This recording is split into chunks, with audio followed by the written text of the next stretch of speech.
Brangūs broliai, šiandienos Evangelija tarsi parodo didžiulę Jėzaus sėkmę. Jis pradeda daryti stebuklus ir žmonės plūsta pas jį. Tačiau, keista, Jėzus pasitraukia į nuošalesnės, ramesnės vietas. Minia tampa tokia didelė, kad kai kuriais momentais beveik jį sutrypia. Šių pamokslų metu, kai Jėzus įlipa į valtį kalbėti žmonėms, dalyvauja ir demonai. O kai jie išvaromi, ima atskleisti Jėzaus tapatybę, sakydami: Tu esi Dievo sūnus. Tačiau Jėzus netikėtai įsako jiems tylėti ir niekam nesakyti, kas jis yra. Kaip galime suprasti šią Evangeliją? Pirmiausia, turime suprasti, kad Jėzus iš mūsų nori tikėjimo, o tikėjimas yra tikrovė, kuri auga ir pamažu bręsta. Jėzus pradeda nuo stebuklų, ženklų ir galingų darbų. Šie ženklai turi aiškų tikslą – pažadinti tikėjimą žmonių širdyse.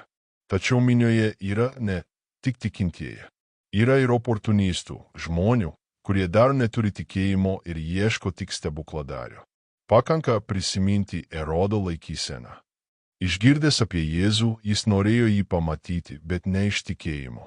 Jis norėjo jį pamatyti kaip reginį. Todėl Jėzus pasitraukia. Jis atsiriboja nuo tokio paviršutiniško susidomėjimo.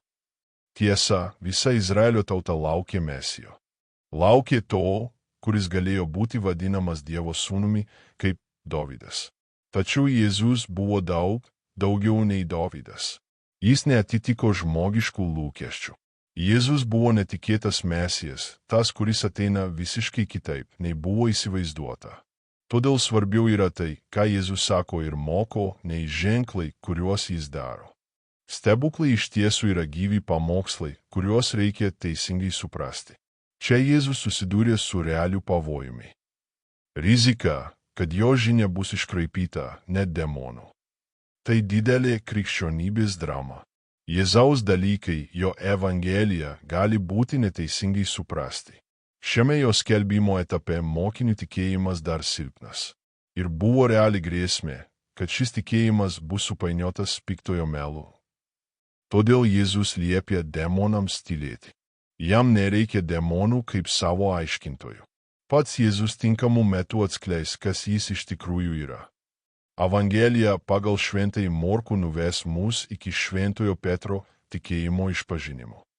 Ir nuo to momento Jėzus vis aiškiau atskleis savo tapatybę ir savo misiją. Kol kas prašykime Dievo to, ko mums labiausiai reikia, kad jis sustiprintų mūsų tikėjimą. Tegul Dievas tave laimina.